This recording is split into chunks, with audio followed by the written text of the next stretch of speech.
Hey folks, here at OS Reviews. You're watching our video unboxing and first impressions look at the Simtoo Moment AirSelfie drone.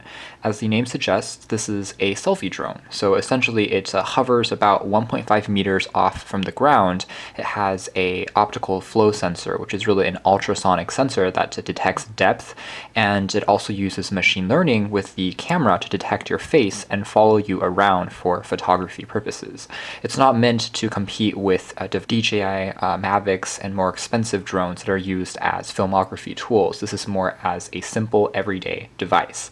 The design is a foldable one, and it's interesting because it reminds me a lot of the Passport drone, which was successfully launched through Kickstarter campaigns, and it gained a lot of publicity and media attention in the past few months. So this is really kind of a similar version, but at half the price.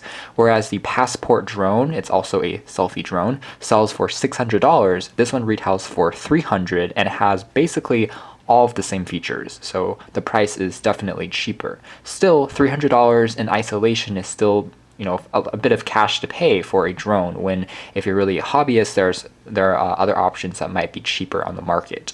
So other capabilities of the Moment drone include a 4K sensor for video recording. It does not have a gimbal for optically stabilized video, but it has electronic image stabilization, and there is a motor that you can use to adjust the tilt when it's flying up. It has a very safe design because all the propellers are protected by these rubber guards, and it has a detachable battery that can last you for 15 minutes on a single flight, and it relies completely on your phone for that remote control portion.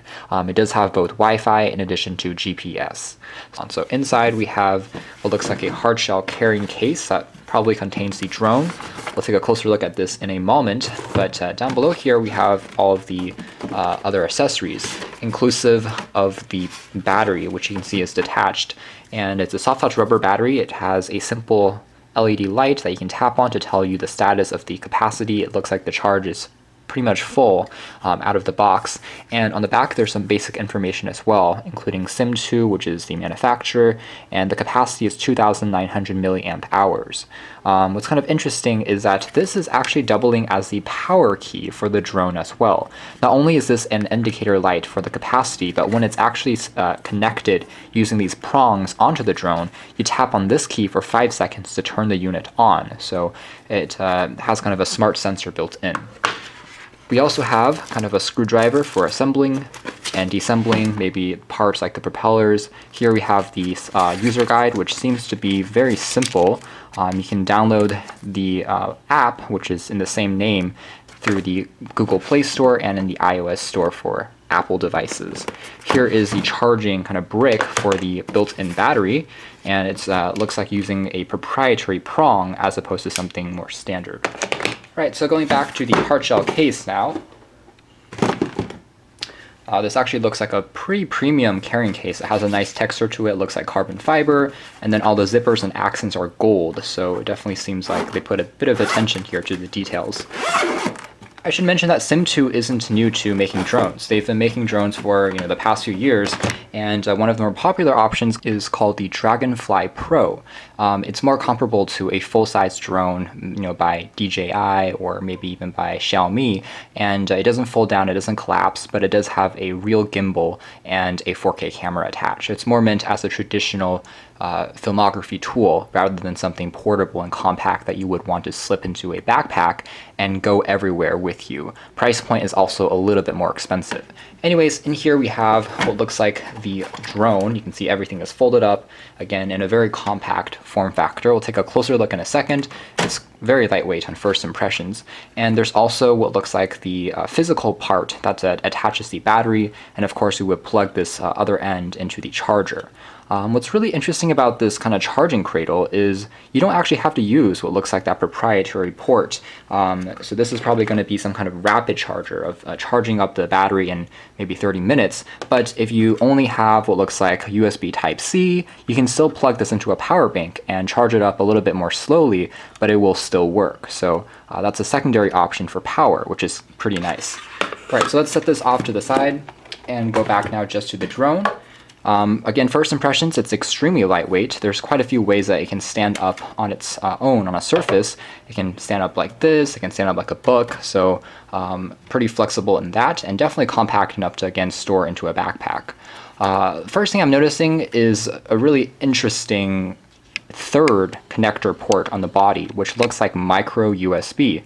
So when the battery pack is inserted into the drone, you can still charge it using micro USB. So that's a lot of options for charging the battery. You can choose a proprietary charger port for the fastest charging probably. You can choose USB Type-C, or you can choose micro USB. So they give you quite a few options there. Next, underneath here is where the battery would go in. You have some additional safety precaution info from Simtoo, along with the contact pins. There is a safety LED light, and here we have the 4K camera.